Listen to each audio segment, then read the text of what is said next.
안녕하세요. 오늘도 사연살롱을 찾아주셔서 감사합니다. 누가 그러더라고요. 훌륭한 사람이 되는 것보다 평범한 사람이 되는 게 더 힘들다고요. 저도 한때는 남들보다 먼저 높은 자리에 올라가는 게 인생 최고의 행복인 줄 알았던 시절이 있었어요. 그런데 살아보니 최고의 행복은 그저 남들처럼 평범하게 살아가는 게 아닌가 싶더라고요. 제가 돈 많은 시댁에 시집을 왔을 때 제 친정 식구들도 그렇고 친구들도 그렇고 다들 제게 성공했다며 엄청 부러워했어요. 하지만 11년이 지난 지금 돌이켜봤을 때 제 결혼 생활이 그리 행복하지만은 않았던 것 같아요. 물론 남편과 사이는 좋았지만 워낙 시댁 식구들의 간섭도 심하고 압박이 심해서 결론적으로 힘들었어요. 그래도 시동생 내에 비하면 아무것도 아니었을 거예요. 제가 이렇게 사연을 보내게 된 것도 시동생 내외에 대한 미안함과 고마움을 전하고 싶어서였어요. 저희 시댁이 도대체 어떤 집이었길래 그러는지 지금부터 들려드릴게요. 저는 목동에서 나고 자랐어요. 흔히들 강남 엄마들의 학고열에 대해 대단하다고들 하지만 제가 경험해본 바로는 목동 엄마들도 만만치 않았어요. 특히 제가 살던 아파트 단지 엄마들은 목동 엄마들 중에서도 최고였어요. 같은 단지에 사는 친구들 엄마만 봐도 그랬어요. 친한 엄마들끼리 유명 강사를 섭외해 오피스텔을 마련해주고 거기서 팀을 짜서 과외를 받게 하거나 수능 대비의 경우 아예 따로 강좌를 개설하기도 했어요. 유명 강사진으로 사탐, 과탐 팀을 짜서 소수 정예로 수업을 받는 거였죠. 방과 후에 바로 엄마들이 학교로 픽업와서 바로 학원으로 가서 수업을 받으니까 시간도 절약되고 좋았어요. 그런데 이렇게 소규모로 팀을 짜서 움직일 때는 엄마들의 팀워크가 정말 중요한데 안타깝게도 저희 엄마는 자식 교육에 그리 열정적인 분이 아니셨어요. 애초에 제가 이 무리에 낄 수 있었던 건 저희 큰고모 덕분이었어요. 큰고모가 저희 옆동에 사시는데 이 동네에서 아들 셋을 서울대, 법대, 의대, 경영대에 보낸 분이라서 인맥도 넓고 아파들 엄마들 사이에서 꽤 입김이 센 분이셨어요. 그 덕분에 저도 소수정예 과외도 할 수 있었고 학원 수업도 받을 수 있었어요.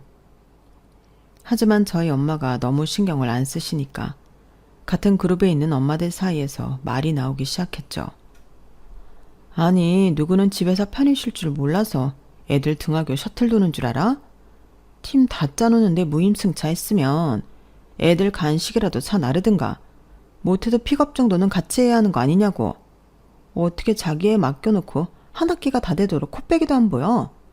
진짜 준수 엄마만 아니면 당장 내쫓고 싶다니까. 희선이 듣겠어요. 조용히 해요, 조용히. 좀 들으라고 하는 소리야. 가서 제 엄마한테 전하라고. 하지만 친구 엄마들의 바람과 달리 저는 엄마한테 말을 전할 수가 없었어요. 만약에 제가 그런 말을 했다가는 엄마가 당장 이렇게 말하셨을 테니까요. 그래? 그럼 과외고 학원이고 그만둬. 너 그거 안 해도 성적 나오잖아. 머리가 안 좋은 애들이나 유난 떨며 공부시키는 거지. 넌 나 닮아서 그렇게 안 해도 되는 애잖아.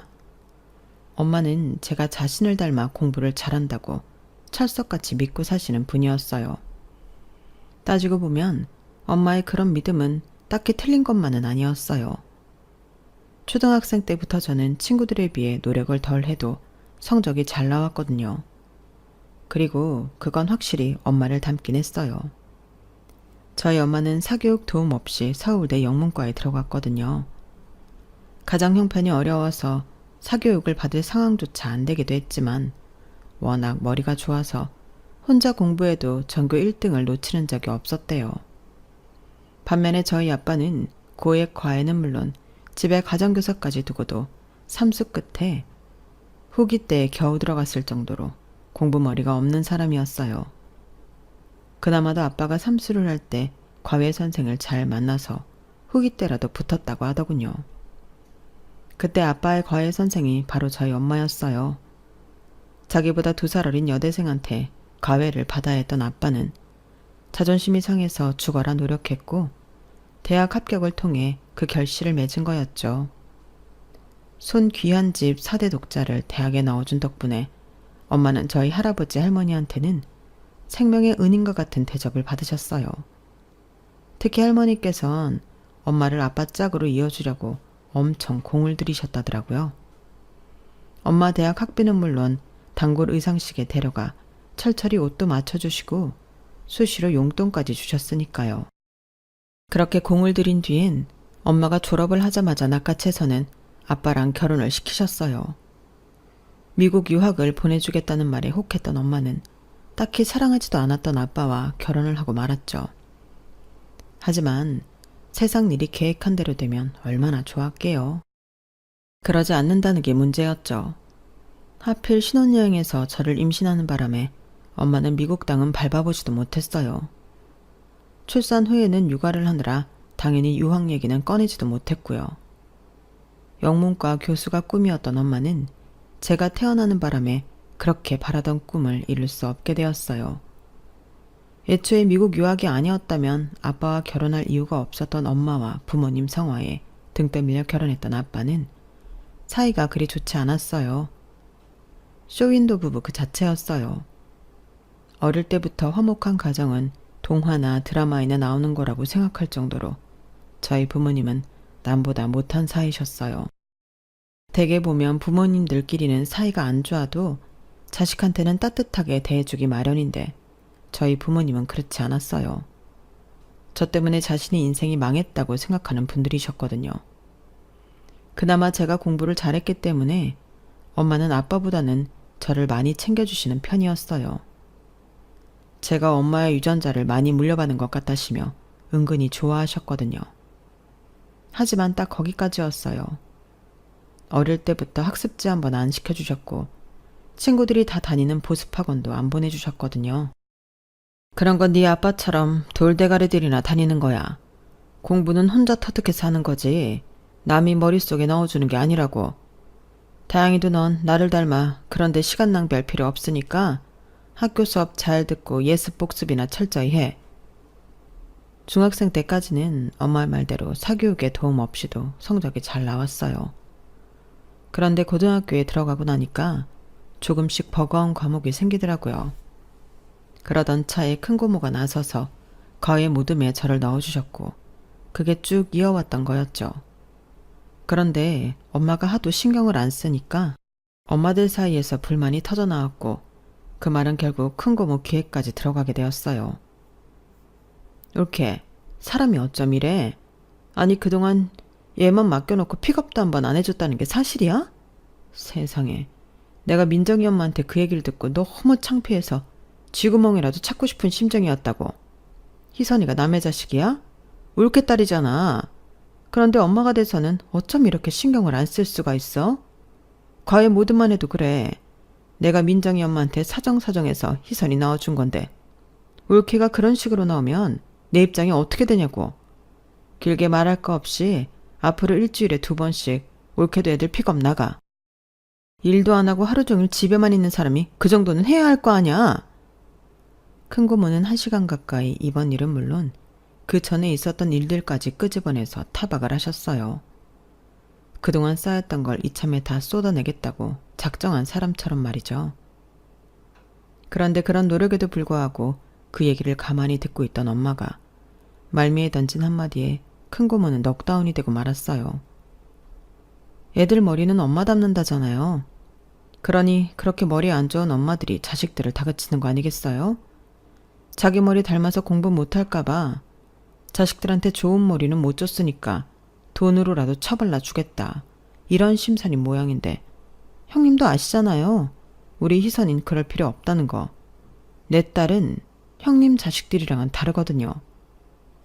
한마디로 너는 돌대가리라서 그렇게 돈으로 자식들 사교육에 열중한 거고 나는 좋은 머리 물려줬기 때문에 그럴 필요가 없다는 얘기였어요. 저희 할머니께서는 어떻게든 큰 고모를 대학에 보내려고 고가의 악기까지 사서 음대에 지원시켰지만 큰 고모는 내신이 너무 안 좋아서 끝내 대학에 못 들어갔거든요. 그걸 아는 엄마는 고모의 아킬레스건이 어딘지 정확히 알고 있었고 엄마의 예상대로 큰 고모는 거품을 물고 넉다운이 됐어요. 결국 저는 과외 무덤에서 나오게 되었고 제게 필요한 과목만 따로 학원 수업을 받게 되었어요. 그것도 제가 엄마한테 통사정을 한 뒤에야 가능했어요. 말도 많고 탈도 많았던 수험 기간이 끝나고 저는 제가 원하는 대학에 합격을 했어요. 엄마 말대로 엄마의 좋은 머리를 물려받아서 그랬는지 서울대 의대에 들어갈 수 있었죠. 저희 엄마한테 넉다운이 당했던 큰 고모가 저희 집을 나서시며 마치 저주라도 하듯 그러셨거든요. 하, 그래 어디 해봐. 내 도움 없이 희선이가 서울대에 들어가면 내가 내 손에 장을 찢은다. 누구보다도 제 불합격을 소원하셨을 큰 고모는 제 합격 소식에 많이 상심하셨을 거예요. 하지만 제 앞에서는 세상 누구보다 제 합격을 축하해 주시더라고요. 역시 자식은 엄마 머리 담는 것 같다면서 저희 엄마도 한껏 치켜 세워주셨고요. 덕분에 손에 장을 찢으겠다는 말은 쏙 들어가 버렸어요. 큰 고모가 공부머리는 안 좋았는지 몰라도 처세머리는 나쁘지 않은 것 같았어요. 대학에 들어간 이후 정말 눈코 뜰 새 없이 바빴어요. 일정이 빽빽해서 나쁘게 아니라 공부해야 할 게 너무 많아서 잠도 줄여야 할 판이었거든요. 대학에 들어가려고 죽어라 공부했던 고3 시절이 오히려 널널하게 느껴질 정도였어요. 그런데 선배들 말을 들어보면 지금은 편한 거라고 하지 뭐예요. 인턴 시작하면 그땐 인간이 이렇게 잠을 안 자고도 살 수 있다는 걸 깨달을 수 있을 정도로 잠을 잘 시간이 없다는 거예요. 그러니 지금 대학 생활을 한껏 즐기라고 말이죠. 지금도 정신없이 바쁘게 살고 있는데 여기서 대학 생활까지 즐기려니 도대체 선배들은 어떤 사람들이길래 그런 말을 할 수 있는 건지 이해가 안 갔어요. 그런데 제가 본과 3학년이 됐을 무렵 갑자기 제 선 얘기가 나오기 시작한 거예요. 아직 갈 길이 먼 저로서는 도저히 이해가 안 갔어요. 인턴 시작하면 잘 시간도 없다는데 무슨 선을 보라는 건가 하고요. 제 선자리를 주선한 사람은 다름 아닌 큰 고모였어요. 다른 사람도 아니고 큰 고모는 아들이 의대를 다녀서 잘 알 텐데도 제 결혼을 서두른다는 게 좀 서운하기까지 했어요. 이제 믿어볼 사람은 엄마밖에 없다는 생각이 들더군요. 엄마라면 한창 공부할 애한테 무슨 선이냐고 한마디 해줄 거라고 믿었거든요. 그런데 이게 웬걸? 엄마가 더 적극적으로 제게 선자리를 강요하시지 뭐예요. 진짜 배신감이 들 정도였어요. 그런데 거기에는 그럴 만한 이유가 있었더라고요. 희선아, 너 바쁜 거 알지만 큰 고모 말대로 선 봐. 엄마는 너 결혼하면 아빠랑 헤어질 생각이야. 아빠랑도 어느 정도 얘기가 끝난 상황이고 원래는 너 대학 들어가고 헤어지려고 했는데 네 할머니께서 너 결혼하기 전까지는 안 된다고 하셔서 지금까지 기다렸어. 부모님 사이가 안 좋았던 건 하루 이틀이 아니었기 때문에 사실 두 분의 이혼은 그지 놀라울 일은 아니었어요. 다만 제가 황당했던 건 부모님 이혼 때문에 제 결혼을 서둘러야 하는 분위기였어요. 어릴 땐 어리기 때문에 부모님한테 휘둘러 살았다지만 성인이 된 지금까지도 제 인생이 부모님 결정에 휘둘린다는 게 참을 수 없었거든요. 그래서 큰 고모가 주선해 주신 선자리를 몇 번이나 거절했어요. 발표 준비를 해야 한다거나 실습이 있다거나 시험 기간이라거나 할 수 있는 모든 핑계를 대가면서 말이에요. 그러다 더는 구실이 없어진 시점에 끌려나간 선자리에서 지금의 남편을 만나게 되었어요. 남편의 첫인상은 딱히 기억에 남을 만한 모습은 아니었어요. 애초에 파투를 내려고 나갔던 자이였기 때문에 관심조차 없었으니까요. 그렇다고 대놓고 싫은 티를 내면 기껏 주선해 주신 큰고모한테 피해가 갈 것 같아서 상대가 먼저 퇴짜를 놓을 정도로만 재수없게 굴기로 했어요. 차를 마시면서 후루룩 소리를 내며 마시고 밥을 먹을 땐 질질 흘리면서 입 벌리고 말을 하고 누가 봐도 싫을 만한 행동을 골라서 해댔죠. 말도 툭툭 덩치면서 나 잘난 척도 하고 말이에요. 이 정도면 상대가 알아서 퇴짜를 놓을 거다 생각하고 집에 돌아왔는데 세상에 남편이 글쎄 제가 마음에 든다고 정식으로 만나보고 싶다고 했다는 거예요. 제가 한 행동들을 아무리 되짚어봐도 정남이 떨어질지만 했지 상대가 마음에 들어할 만한 짓은 하나도 안 했는데 말이죠. 그래서 두 번째 만났을 때 따지듯 물었어요. 내 어디가 마음에 들어서 만나보겠다고 했냐고요. 강희선, 너 나 기억 안 나? 땡땡중학교 1학년 5반 윤건우. 그 말을 듣고 보니 어렴풋이 기억이 나는 것도 같았어요. 하지만 아무리 생각해도 정확한 기억은 안 나더라고요. 이거 서운한걸? 아무리 내가 1학년 2학기 때 유학을 떠났다지만 그래도 한 학기나 한 교실에서 생활했는데 기억도 못하다니. 난 너에 대해 다 기억하는데 말이야. 유학 얘기를 듣고 나니 그제야 기억이 났어요. 그 당시 우리 반 남자아이가 영국으로 유학을 간다고 해서 저도 잠시 유학에 대한 꿈을 키웠었거든요. 마주치면 으르렁대는 부모님과 함께 살면서 스트레스를 받느니 차라리 멀리 떨어져서 혼자 사는 게 낫겠다고 생각했던 때였으니까요.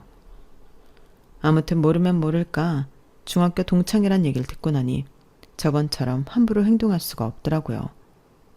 그래서 솔직하게 나는 아직 결혼 생각이 없다는 것과 부모님 이혼 때문에 등 떠밀려 하는 결혼이라면 더더욱 싫다는 얘기를 해버렸어요.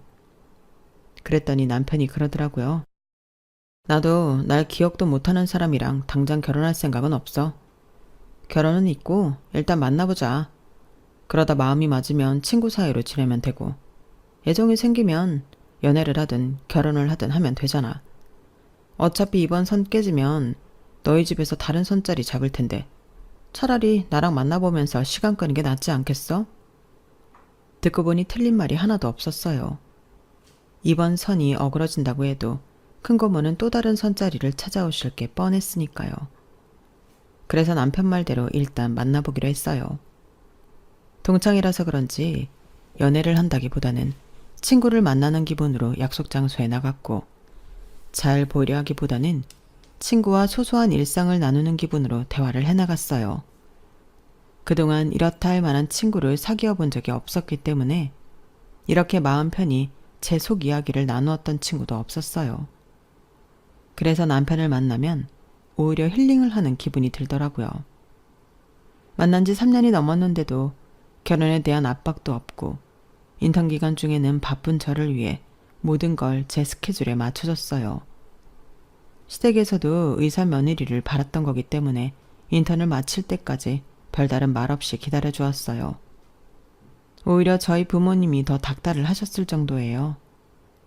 제 결혼식이 끝나야 두 분이 법적으로 헤어질 수 있으니 얼마나 제 결혼이 기다려지겠어요. 제 상황은 전혀 고려하지 않고 당신들 생각만 하는 이기적인 저희 부모님과 달리 시댁에서는 제가 인턴을 마치고 나서야 결혼 얘기를 꺼내셨어요. 저는 시댁에서 저를 배려해 그랬다고 생각했는데 남편 말을 들어보니 꼭 그런 것만은 아니었더라고요. 시부모님이 지금까지 저를 기다려주신 건 단지 의사 며느리를 원했기 때문이었거든요. 의사 며느리를 따서 시집 오길 기다리셨던 거지 저를 기다린 건 아니란 얘기예요. 그 부분에 대해서는 사실 실망하고 자식할 것도 아니었어요. 애초에 이 혼담이 오고 간 것 자체가 양가의 이익을 고려해 결정한 거였으니까요. 저희 집에서는 재력 있는 집안과 사돈을 맺고 싶어 했고 시댁에서는 사회적으로 내세울 수 있는 맏며느리를 얻고 싶어 했던 거니까요. 그러니 이제 와서 누굴 탓하겠어요. 결혼 얘기가 나오기 시작하고 얼마 안 돼서 바로 상견례 자리가 마련됐어요. 이미 양가 부모님들끼리 대략적인 결혼 얘기는 다 끝난 상황이었기 때문에 상견례는 형식에 불과한 자리였어요. 양쪽 모두 부모님과 남편 척 이렇게 한자리에 모여 인사와 덕담을 나누고 끝이 났어요. 그런데 막상 결혼식 당일이 되니 남편 동생이라는 사람이 떡하니 자리하고 있지 뭐예요. 대학생으로 보이는 시동생의 등장에 저희 부모님은 당황하셨고 중매를 선 큰고모는 당황한 표정으로 설명을 이어갔어요. 그게 실은 둘째 부인 자식이야. 그래도 달라질 건 아무것도 없어. 희선이 신랑은 저 집 본부인 자식이 맞으니까. 나중에 부모 죽으면 그 재산 누구한테 가겠어? 뭐니 뭐니 해도 본부인 자식이지. 그러니까 아무 걱정 안 해도 돼. 큰고모는 아무 문제 없다며 걱정 말라고 하셨지만 결혼 전에 그 사실을 알고 하는 것과 모른 채 결혼식 당일에 알게 되는 건 천지 차이였어요. 본부인과 섭외를 하고 재혼한 부인한테서 얻은 자식이 있다는 게 사실 흠은 아니지만 그걸 감췄다는 건 뭔가 석연치 않은 구석이 있다는 뜻이잖아요. 저희 부모님은 결혼식 내내 심기불편한 표정이셨지만 그렇다고 결혼식을 뒤엎거나 시댁에 항의를 하진 않으셨어요. 어떻게든 조용히 식을 마치는 게 우선이라고 생각하시는 것 같더라고요. 사실 저는 결혼 전부터 시동생의 존재에 대해 알고 있었어요. 남편이 사귀고 얼마 안 됐을 때 자신의 가정사를 다 말해주었거든요. 친정엄마가 병으로 세상을 떠나시고 얼마 안 돼서 아빠가 집에 새엄마를 데려오셨는데 그때 5살짜리 아들도 함께 데려오셨다는 걸요. 문제는 그 아이가 아버님 자식이 맞다는 거였어요. 아픈 본초를 두고 밖에서 자식까지 나와 키워왔단 얘기였죠. 새엄마와 동생이 집에 들어오고 얼마 지나지 않아 남편은 해외로 유학을 떠나게 되었어요. 본인이 원했던 건 아니고 아무래도 새엄마의 입김이 아니었을까 생각하더라고요. 시동생의 등장으로 결혼식이 끝나고 양가 부모님은 말다툼을 하셨던 모양이지만 저희가 신혼여행에서 돌아온 뒤에는 아무 일 없는 듯이 다 정리돼 있었어요. 하지만 몇 달 뒤 저희 부모님이 이혼을 하시자 시댁에서는 엄청 난리가 났어요. 특히 시어머니가요. 사기 결혼을 운운하시며 손해배상 청구까지 해야 한다고 길길이 날뛰셨어요. 아니, 앞으로 이 회사를 물려받을 장남이 이런 흠 있는 집안이랑 결혼을 했는데 내가 어떻게 가만히 있을 수가 있니? 새아기 너, 네 입으로 말해봐라. 너라면 이혼 과정에 귀한 네 자식을 장가 보낼 수 있겠니? 못하겠지? 그냥 평범한 사람도 아니고 1000명이 넘는 직원들 거느린 회사 대표직에 앉을 사람인데 이런 사람한테 똥물을 튀겨도 되느냐고.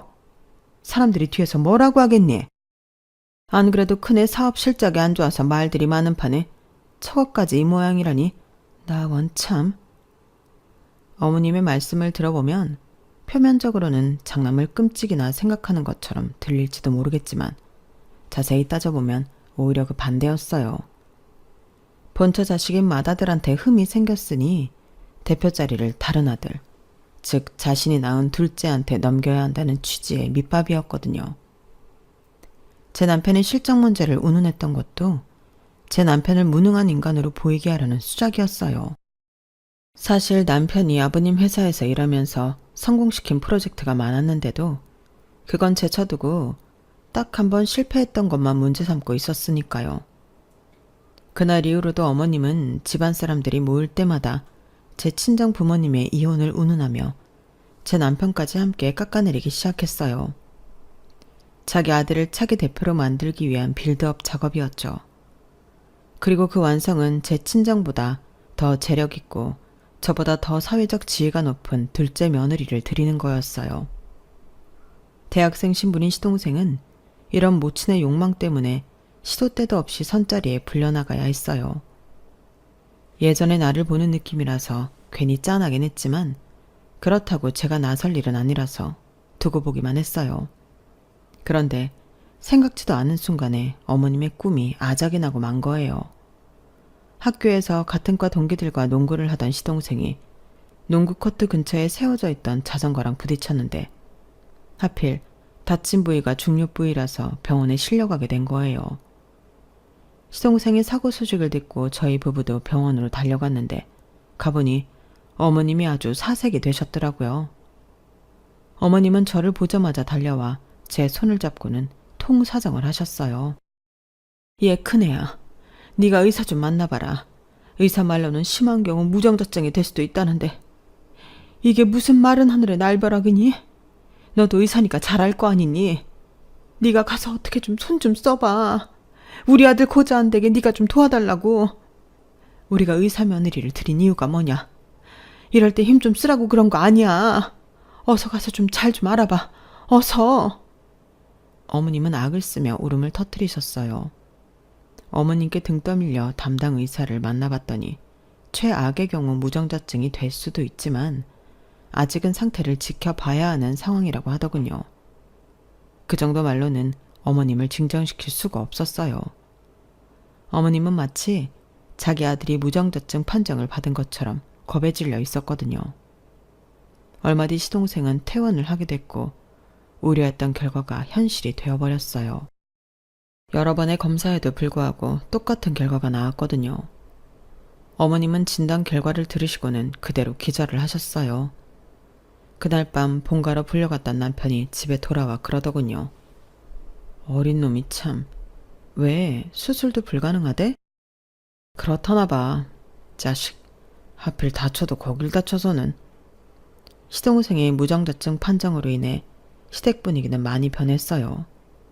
일단 시동생을 그렇게 괴롭히던 손자리는 순식간에 사라져버렸고 제 친정 문제를 운운하며 저희 남편을 깎아내리던 어머님의 말들도 싹 사라져버렸거든요.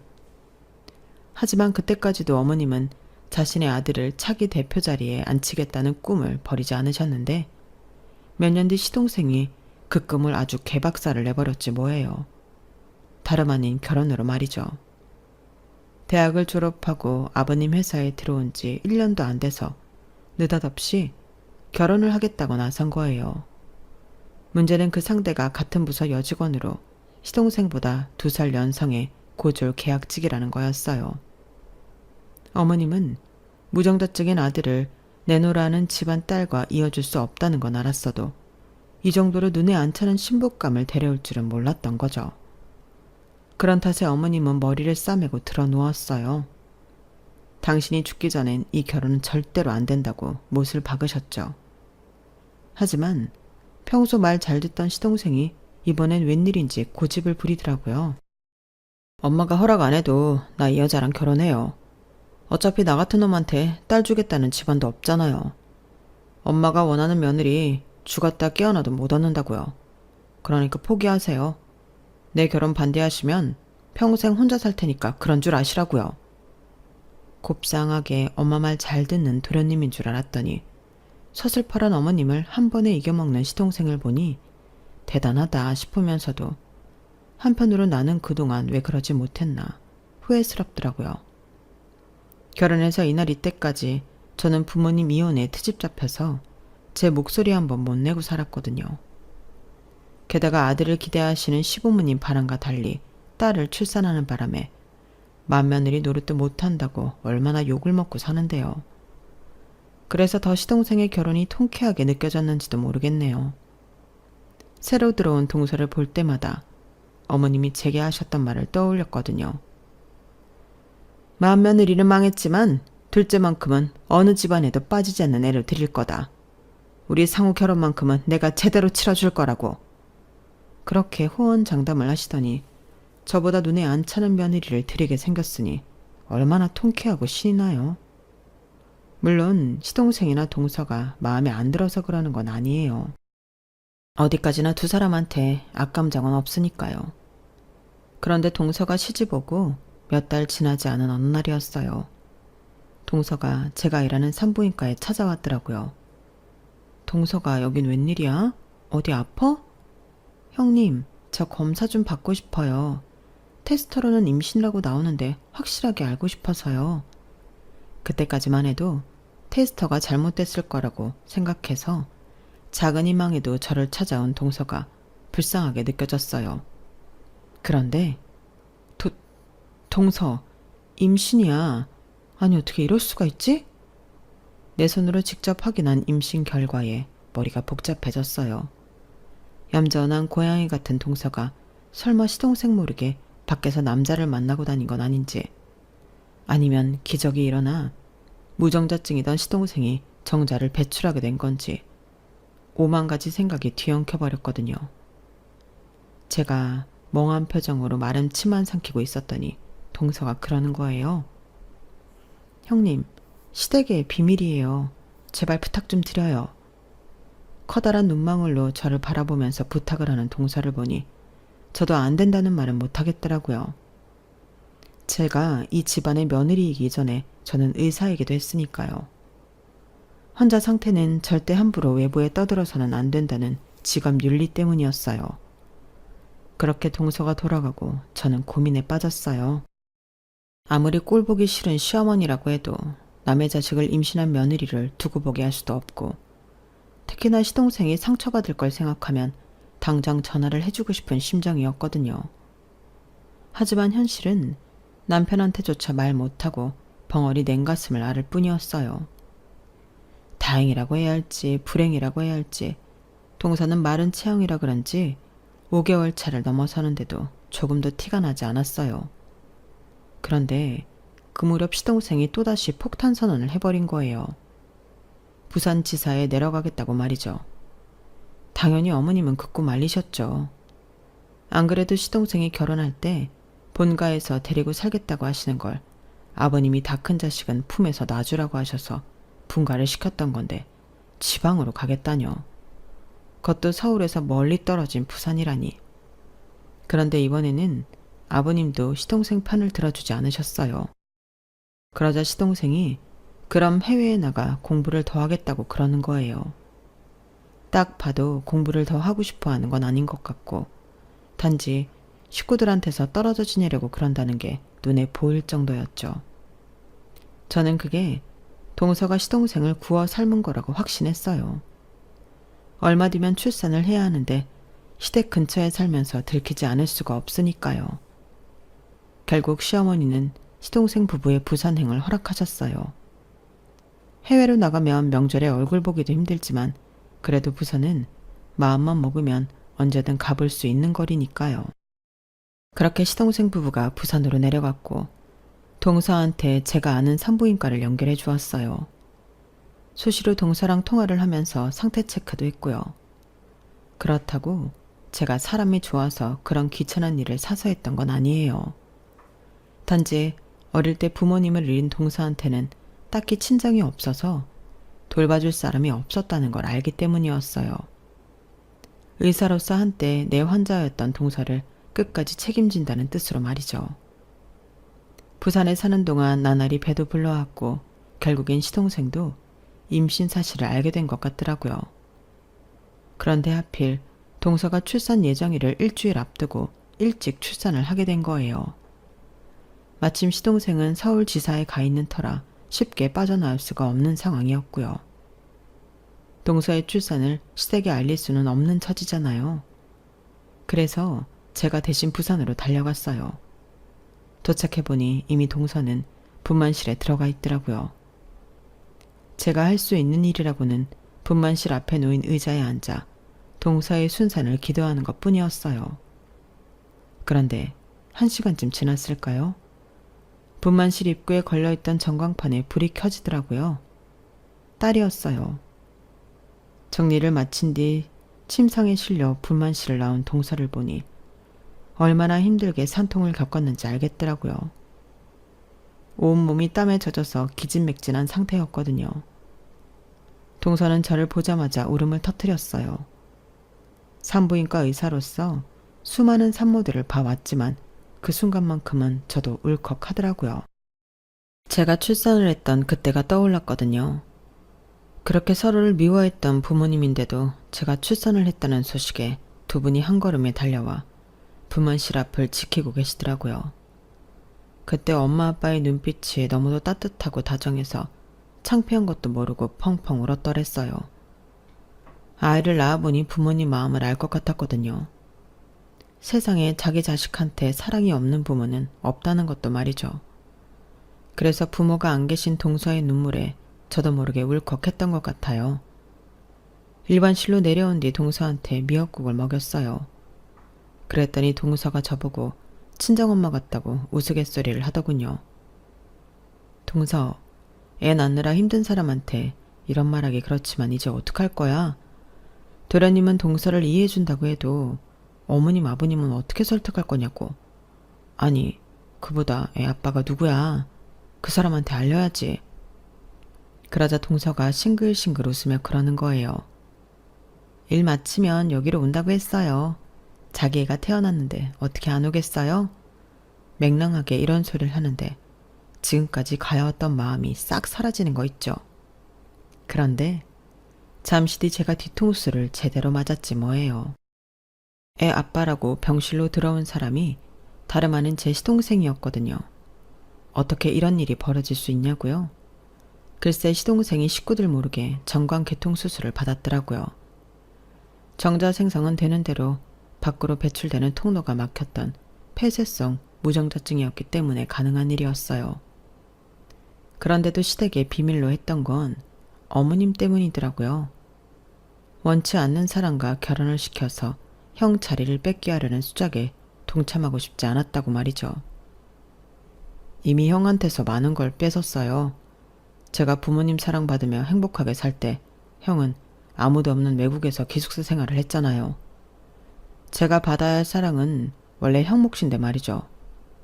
저는 태어나던 순간부터 형과 형 엄마의 행복을 깨면서 태어난 사람인데 회사까지 형 걸 뺐다니 제게 그럴 자격은 없어요. 시동생은 이번 기회에 부모님께도 모든 사실을 말씀드리고 부산에 정착해 살 생각이라고 했어요.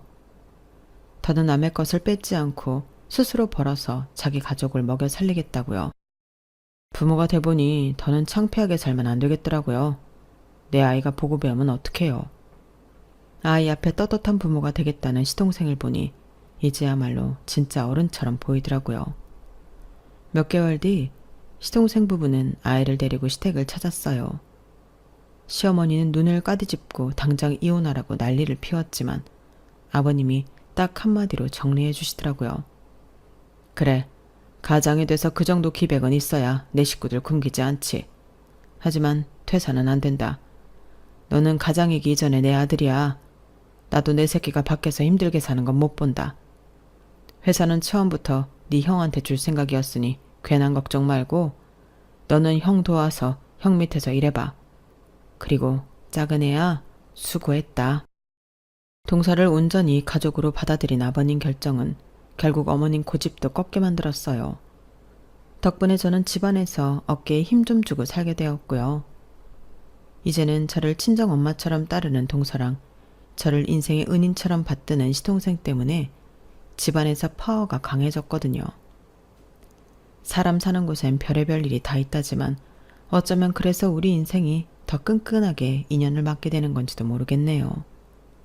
아마도 이런 게 인생의 참맛이겠죠. 지금까지 제 사연을 들어주셔서 감사합니다. 여러분들 모두 행복한 하루 보내세요.